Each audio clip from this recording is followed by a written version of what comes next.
I'm joined now by Hereford manager Aaron Downs. First of all, a quick look back at the Worcester game. From my point of view, I've always sort of been focused on the first 45 minutes of games from my point of view, from a first team point of view, because it's important that I try and get a bit of continuity. It was nice to have Cawley back. But you can see from the Pegasus game into the Bishop's Cleeve game and then into the Worcester game, the first half team hasn't changed a lot. One or two have come in and out, but hasn't changed a lot. A lot of that has been dictated through injury to me. So I've always had an eye on what the team's going to look like, how we're going to look to play. I'm not stringent and stuck on one shape. I'll flip between shapes as and when I need to, and what I think for an opposition, and because of personnel. So I've always sort of been focused on that, but I'm not one for making excuses, but pitches do play a part, and we've got quite a big pitch, a grass pitch, a nice pitch. So that allowed us to be very front-footed in that, especially in that first half, very attack-minded, very, offensively sort of focused. And I felt that was good. But what was really pleasing for me is that, yes, while we moved the ball well and we kept the ball, we won the ball back quickly when we lost it. And that's really, really important to me. So, there was a good intensity to our play, but I felt there was a good intensity to our play at the start of the Pegasus game. I didn't feel that in the Bishop's Cleeve game, so I wanted to rectify that on Tuesday night against Worcester, and I felt we duly did. Yeah, it's important as well for Cawley Cox and Danny Waldron to get their first goals in club colours. I'm sure they're well up for it now. Absolutely, and they have been, and Danny's sort of just had a little niggle, so it's nice to have him back, and obviously what a great goal he scored, so it's good for Danny, for him to sort of get off the mark and get started, especially at home. And Cawley's been waiting for that I'm sure for a long, long time, since he was a little boy. So, really pleased for him. And, we were unlucky not to get one earlier because I've looked back and it wasn't offside. But Cawley played a big part in that. But it was nice for him to get his goal and to get off the mark. And I'm sure there's many more to come from both those two. You mentioned the pitch. What a fabulous job they've done on the drainage and to get that pitch up to that standard so quickly. Yeah, you look. A lot of money's been spent underground where you can't see, and a lot of work's going on in the summer to rectify some of the issues that we've had in the last couple of seasons. So hopefully they are alleviated. The proof will be in the pudding come October, November when we get the rain. But no, Ben's done a fantastic job in organising and preparing the pitch for what we've seen on Tuesday night, and he's not 100% happy with it, as I'm sure not many groundsmen are happy. But they're always perfectionists, yes, aren't they? which is a good thing, which is a good trait. But no, he's done good, and there still needs a bit more time for it to fully knit. It's only 8.5 weeks since it was laid, so it looks in fantastic condition to say it's 8.5 weeks old. So credit to Ben and I was going to say his team, but he's a one-man band most of the time. So credit to Ben, and I'm sure the pitch will last throughout the season, and we'll have a good pitch, which is really important. And how good was it to be back at Edgar Street, first time since that Peterborough Sports game? Yeah, obviously there was a few of them playing their first game as in a Hereford shirt at Edgar Street, and I'm sure they really enjoyed it. It's nice to get off to a win and sort of have a decent first half performance.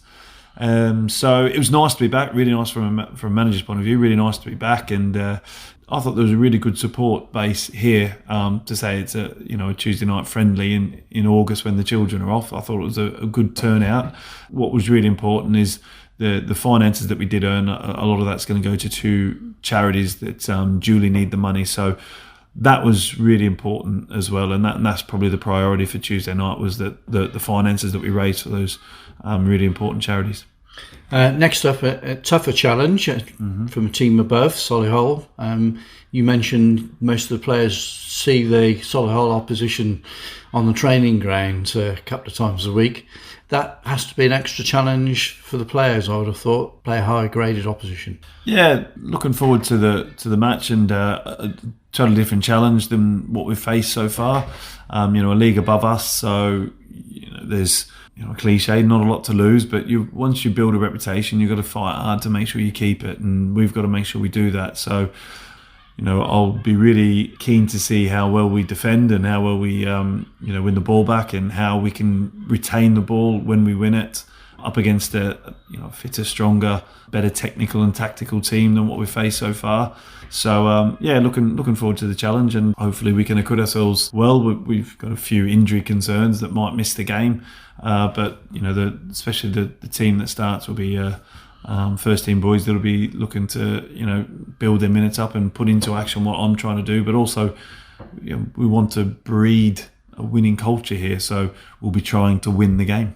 You mentioned injuries. Finn Holmes, I know he's had his scan and he's had his digital results. Has he yet seen the specialist? Do you know the prognosis and how long he might be out? We've had the scan on Tuesday. We've had initial results back. So, as you say, we have to see a consultant to see what's the true extent. But we won't see Finn for a little bit of time, which we expected anyway. So, we've still got to assess the actual time frame. But I wouldn't expect to see Finn anytime in the short-term future. Okay, so a bit like Joe Willis, could be 8-10 weeks, that sort of time frame. Yeah, exactly. It's going to be sort of an extended period of time. Like I say, I don't want to say it's 6 months or 2 weeks. So we're still sort of trying to figure out exactly how, the extent of it. We won't see Finn for the start of the season, that's for sure. And other knocks and niggles, that's presumably just precautionary, not to sort of risk them, as it were, playing through when you don't really need to do that in pre-season. No, exactly. And, two of them, Cam and Spokesy, both picked up little knocks in the game. They're a couple of days sort of injuries, but I might not want to risk either of them this week. As much as I'd love to have them, they're really key players for us, key people for us on the pitch and off the pitch. I want to make sure they're fit and ready for Buxton. So they've both got good fitness levels, both look after themselves extremely well. So I've no doubt, even if they didn't play another game, they'd be fine for Buxton. But yeah, we'll assess them and see where they're at. But I don't expect to see them on Saturday.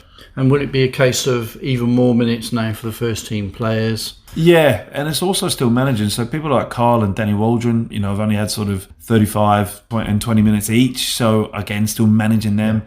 JJ got 90 minutes. Preston got 89 and a half minutes. So them two, topped up. And now it's just managing, making sure that I don't overwork them either. We don't want to go 90, 90, 90 and then at the Buxton, they're knackered. The youth team boys and Smudge, their manager, has been brilliant and made them all available for us. So it's important that we get to have a look at them and use them and not be afraid to use them. And I've got to be, as a manager, bold and not be afraid to lose a football match by using them and doing what is right ultimately by the first game of the season. I want to make sure that we're in a fit, strong, healthy position.